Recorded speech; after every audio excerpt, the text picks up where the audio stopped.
Welcome to the first episode of Here We Grow. I'm Pat Nadeau with the Nadeau Real Estate Group, and today I'm here with my good friend and business manager, Trevor Tompkins. How's it going? Wonderful. It's wonderful. Okay, so what we want to cover in this podcast, this is kind of the pilot, but we're going to be talking about real estate. We're going to have some local businesses on, hopefully some local business owners. And we want to feature some local realtors. Obviously, there's going to be a lot of talk about real estate. I hope that through this, you guys get to know us a little bit better. And we may even tell a story or two of our experiences and the crazy stuff that we see on a day-to-day basis. So first, I'm going to kick off with a 60-second market update. I'm not going to bore you with, the exact stats and sale prices, but what I think is kind of more relevant is talking about what we've noticed over the past 2 weeks. So the market is definitely slowing down over the last 2 weeks. We've had on our own listings a few holding offer dates come and go, unfortunately. And so what I think this means is that there's going to be a potential strategy shift because a lot of realtors, and if you're in the market or, you have bought or sold recently, you've probably seen the fact that people are aggressively listing their properties way below the value in order to drive up the list price and to drive up the offer count. But when we're doing that and not getting offers on the date that we've held offers until, that tells me we're going to have to shift our strategy to listing closer to where the actual value is. And hey, we might even get into a day, which I hope we do, where we get to negotiate again. So things are going to start pricing, I think, closer to the value, which is, I think, good. It's healthy for the market. The mortgage rates are doing what they should do, I guess. For sure. So the other thing I wanted to touch on is the making housing more affordable suggestions that the government of Canada is making. So I'm just going to make this real quick. I'm going to only apply it to what really applies to the average home buyer too right now, and my kind of key takeaways, because there's a lot of stuff that's going on, but I don't think the average home buyer in Kingston, Ontario is going to see the benefits of a lot of these things. So the first one is the tax-free first-time buyer savings account. So they're going to have an account for up to $40,000 that is going to work similar to an RSP, with the average sale price going up so much. The average deposit and down payment is going up as well. They're trying to get creative ways to help buyers save. And it's getting a lot harder for first-time buyers to enter the market. So I think that's going to be helpful. They're going to start some more rent-to-own projects as well as co-op housing projects. I've not seen a lot of those over my years. I would be interested to see how successful they are and how they implement those, but I'm all for trying to get more opportunities for people to get into housing. I think that's great. Multi-generational home rental. I just thought this was a neat one. So they're going to be giving back basically an incentive to people that have multi-generational homes. So if you have your grandparents or the kids are moving in or whatever, and they need you're going to renovate so you have a legal duplex essentially, which also goes into kind of we're seeing a lot more people start to do this, not necessarily as like this is aside from the multi-generational thing, but because the average sale price is so high right now, we're starting to see people put more than one family in a house because, they call it a mortgage helper. But anyway, so if you have a multi-generational home, they're going to give back, the government's going to give back $7,500 to help with those costs. I don't know how far that will go, but it's something, and that's helpful. So another one is they're going to double the first-time buyer tax credit. So that'll be up to $10,000 now. And the last thing, and the most important thing that I'm happy about and what we've been waiting for, is they're going to help speed up construction. They're going to help put funds towards more affordable housing, so smaller units, condominiums, stuff that's around that $300,000 to $400,000 price range. But at the end of the day, like the mortgage rates is one thing that's helping level out the market, but we need inventory. We haven't had inventory for 2 or 3 years now. There's been a shortage. It's so hard. I mean, especially if you're from Kingston and you're watching this, you know how hard it's been to get a new development. There's condominiums that have been, proposed to be going up for years now, and it's one thing after the next that's been holding them up. So finally, they're going to get construction going, and they're going to support that and try to speed that up. So I think that's the most important one. That's the big key takeaway, and that's going to be the most important thing. But So now I want to get Trevor to talk about, Trevor's newly licensed. And so we want to talk about how to get your real estate license in Ontario. So step one, obviously, is apply for your courses. Yeah. So everything's running through Humber College, right? So you're going to apply for your courses. It's a $75 application fee. You just have to have a high school transcript and be 18 years old. The turnaround time on the application, I think, was like honestly an hour. Like it's pretty quick as long as you pass those 2 checks. So once you have applied and you're in, you obviously step 2 is complete your courses. Step 2 is go to school. That's right. What's the timeline on that? Do you have any study tips? Can you talk about kind of your experience in doing that? And obviously timeline is number one. People want to know how fast they can get their real estate license. Yeah. So you've got 2 years to do it, 24 months. So in that you've got 5 courses, 2 simulation sessions, which are like week-long 9 to 5 Zoom call sessions. And there's 4 exams with those courses and then 1 exam after each of the simulations. So you have 2 years to do it. I've seen people do it in much less time, like 6 months. I've seen people do it in less than that. I don't know how beneficial that is for retaining a whole bunch of knowledge, but it can be done for sure. You do it at your own pace, right? It's a pay-as-you-go kind of program. Study tips. I think the Humber slides are really good about, they kind of quiz you as you go. There's a lot of kind of checkpoints that you have to pass to make sure that you're actually retaining some of the stuff. One thing that I think helped me a lot, and I know most of the people that are doing the Humber courses did this, you put me onto this actually, was Pass It, which is basically just like a log of old exam questions, flashcards, a whole bunch of different study material for each course. And I just find it was a lot more extensive studying than just going through the Humber slides. I love Pass It. I had one of the exams that I wrote, I had 4 questions from the Pass It questions that were literally, I'm not even kidding you, word for word, the exact same as the exam. Like the same name as the buyer, everything, the entire question, even to the point of A, B, C, and D. I literally already knew it's C. You get one sentence into the question and you're like, I know this one. Yeah, exactly. So, okay, so you've completed your courses. Yep. Then you have to select a brokerage. For sure. So I think it's important. Like, why don't you talk about how you selected your brokerage? I think it's not all that glamorous, but I think it's how everybody selects their brokerage, and what was kind of important to you. Yeah, I feel like a lot of people getting into real estate right now are kind of following somebody else that they've seen be successful in real estate. They want to follow that venture, right? Yep. For me, it was you and your dad. I mean, if you're from Kingston, you've seen the Nadeau name and you've seen their faces all over town for many, many years. So, I knew the success was there and I knew that they were doing the right things. And that's obviously the footsteps that you want to follow in, right? So for me, my decision was kind of made when I got into Humber. For somebody who might be going into it who doesn't actually know where they want to go, the big thing is interviewing brokerages. I know one of our colleagues here, Muhammad, put out a video talking about you should interview, I think 5 to 6 brokerages was his suggestion. And one thing we touched on when we were talking earlier was just like the fact that it is you're interviewing the brokerage and not the other way around, right? Yep. You want to make sure that they're a right fit for you, and that you feel like you're going to be like well supported. You're going to get the training that you need. I think the support structure is a big thing too.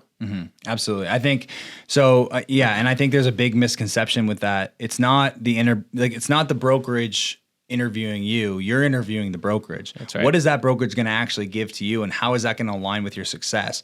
So if I was to do this all over again, I would be most concerned about the support and the training that I'm going to get. Because yes, the Humber is getting a lot better than when I did the courses at preparing people with. When they sent you the book and said write the test. Yes, with giving you actual practical examples. Though it sounds like when you did your schooling, and I hear Mo talk about his experience, they gave you a little bit more practical knowledge, but it's not a lot. And you're swimming with the sharks as soon as you get your license, and it can be very overwhelming. So you need the opportunity to be able to learn from somebody who's, had a proven track record, and you're actually going to get that training because, the people who do the business, the people who are doing well in this business most times are too busy to do that. That's right. So what are you going to get for support? What are you going to get for training? And then my next thing is, how am I going to generate leads? Because if I was to do this all over again, and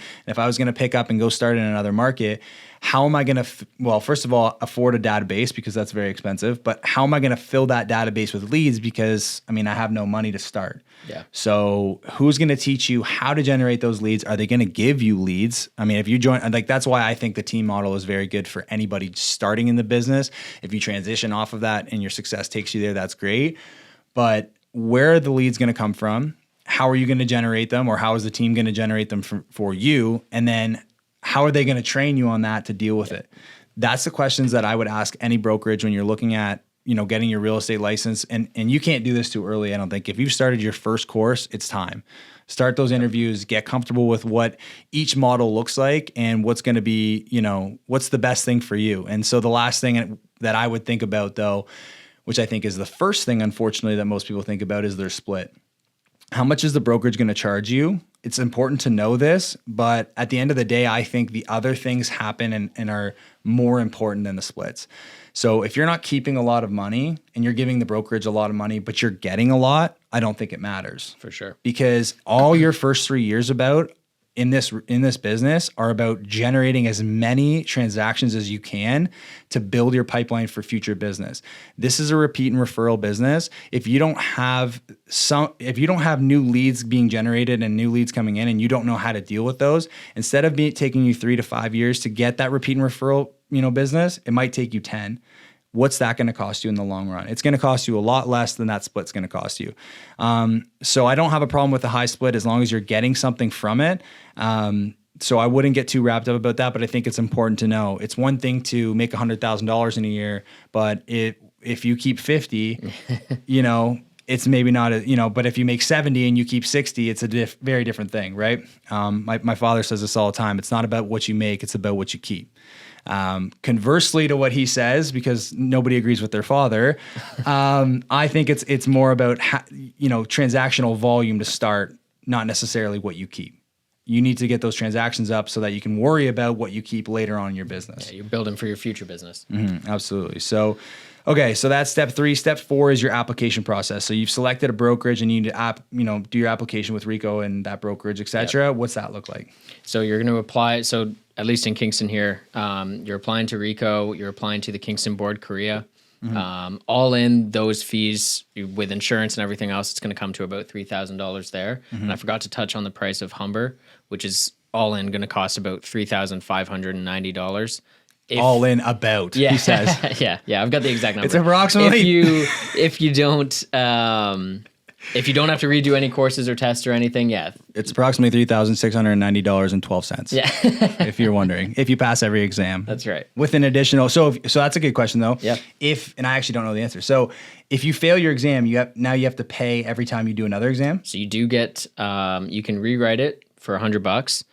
If you fail it twice, you have to redo the whole course. So some of these courses are, I think on the low end, you're looking at like $350 for a course. On the high end, on the second course, it's around $7, I believe. Okay. So did you have to do that? I did not. I did. Yeah. I'll admit that. Because you have to have a 70, that's another good point. You have to have a 75% to pass on these exams because they want you to know, the bulk of the criteria.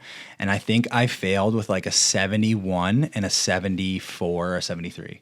Jeez. I was that frustrating. Close. Very frustrating. It was 1A or B instead of C, and I would have been past that exam. Yeah. But anyway, study. That's the point. Okay, so that's the application process. You have to do a CPIC too. I'm not sure if you mentioned that. In the application process, though, this is the other thing that you need to look at, and I also don't really think it's too early, depending on, it's as soon as you select your brokerage, this is another question to ask the brokerage, is you're going to have to look after your signs, your business cards, all your marketing design. Is the brokerage going to provide that for you? What does that look like? Because that can get very expensive as well. On top of your, roughly $6,424.03.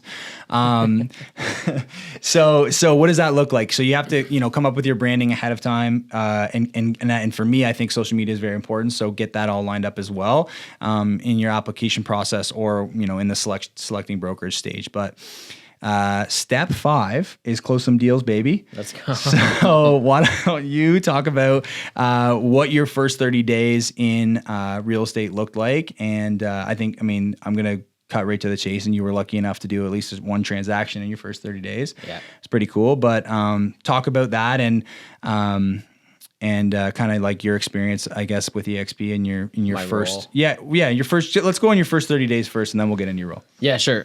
First 30 days, I mean, it's tough, right? It's you're immediately, you've said it a million times to me, as soon as you get licensed or as soon as you close a deal or whatever, you're unemployed. Yep. So you're fighting for employment, you're fighting for, trying to get leads, trying to qualify those leads, and then trying to turn those leads into transactions. So like you said, I was lucky that I had a friend who was looking to sell their house, so I was able to kind of dive right in to selling homes, which is great. Mm-hmm. Not a lot of people have that, and that closes soon, and then I'm unemployed again. So it's back to the grind, right? How did you find that experience? Because that was very quick to get a first listing.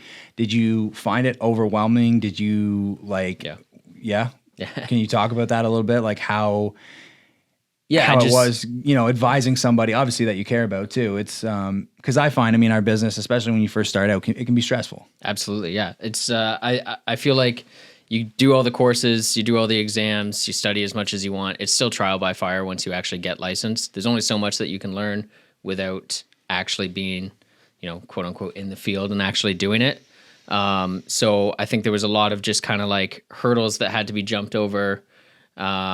Doing business with friends or family is always a little tough too, right? Yep. You got to kind of, you have to be firm, but you have to be soft at the same time. I think that never gets easier, by the way. No, I don't expect it to. I think I learned a lot just in those first 30 to 60 days, I guess, that I would have never learned just from like sitting behind my laptop and doing some exams. Yeah, absolutely. You always got to, it's trial by fire. You basically need to learn, as you're doing things. Yeah.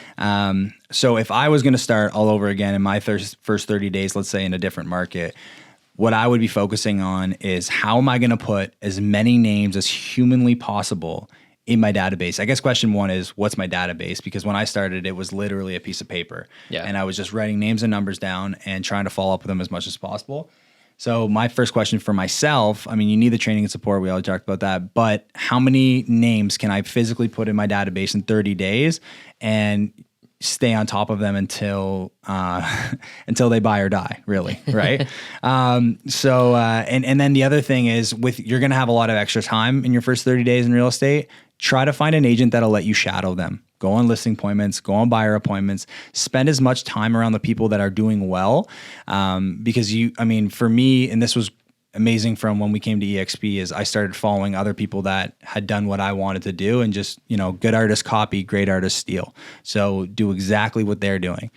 Okay. So I want to talk about your business manager role with me. For sure. Because it's very unique. I don't know anybody else who has something like this. So it's something that you and I kind of came up with, and so far it's been pretty, successful. We're happy with it. I'm happy with it. I don't know. You can speak for yourself. I'm very happy with it. But so I'll tell my story, and we'll kind of get into kind of how that led to you coming on board. Sure. So, so I started in Ottawa as an inside sales agent for actually one of the biggest teams in Ottawa, who the two owners of that team owned the fastest growing RE/MAX in the world for 2 years in a row. So that was one hell of an experience. It felt like Wolf of Wall Street some days. There was a high energy in the office, and I was just cold calling every single day. After that, I came back to Kingston, and I was doing somewhere around 20 units a year for my first 3 years, getting very frustrated because I believe that if you're not growing, you're dying. And as anybody who's been in this business will tell you, this is a very, very difficult business. I almost quit on more times than I can count. And I'm not proud to say that, because it's hard. It's very hard. And so I felt like I was spinning my tires a lot of the time. I was spending a lot of effort on stuff that now in hindsight I realized was probably not the best use of my time. But when we came to EXP, so my dad used to own his own independent brokerage. Those in Kingston know that. But when we came to EXP, the cool thing was I had a lot of mentors overnight that were willing to help me, that wanted to see me succeed, and that were financially incentivized to make sure that I didn't fail. So when I got aligned with those people, they showed me the right things to do, kind of, reinforced what the right things were to do. And at the end of the day, it was up to me to buckle down and do the work. I think that goes for any industry. But so then I took my business, my business took off since we went to EXP. The first 12 months we were at EXP, I tripled my business. So very exciting. But then for 2 years, so that year and the next year, I did the same amount of business again. So there was another plateau. And again, if you're not growing, you're dying. So that started to eat me up again. And I looked back at what had taken me to that next level that year, and it was filling my pipeline. It was doing the things that I just said, if I was going to do this all over again in my first 30 days, I would do. Making cold calls, putting names in a database, and never letting them go until they buy or die. I think the third thing that we talk about all the time is, or tell you to screw off. So staying on top of my database was something that I was falling off on because I was spending so much time working in my business. I didn't have enough time to work on my business. So with you talking to me about getting your license and seeing how fired up you were, and at one point you told me, I want to change my life. I said, this is the right guy for this. So we brought you in to hopefully generate some more appointments, support me in the paperwork and everything that we have to do, and manage the most important thing was to manage the database, which you've successfully done. So thank you for that. But why don't you talk about your end of it and how you found it so far, and give us the good, bad, the ugly, and what you hate about working with me. Yeah. No, so far so good. I think the biggest benefit for me has obviously just been like not having to sit, by myself. If I didn't have this role, I'd be at home trying to generate my own leads, and there'd be a lot of just staring at the wall and thinking, what the heck am I going to do next, right? Mm-hmm. So now, my personal business, I haven't invested as much time as maybe I would, but I'm investing my time in my own learning of this industry, right? We kind of likened it to like an apprenticeship in real estate, right? So my main goal, or my main job, is this ISA kind of role, right? Mm-hmm. So calling leads, filling that pipeline, staying on top of them, making sure that, we're top of mind whenever somebody does decide to buy or sell their home. We're the first people they think of. Coming off of that, the business manager side of things, it's, doing a lot of paperwork, a lot of hands-on stuff, showings, open houses, that kind of thing. Just really like practical experience that right now, I wouldn't have that experience had this role not kind of been presented to me. Mm-hmm.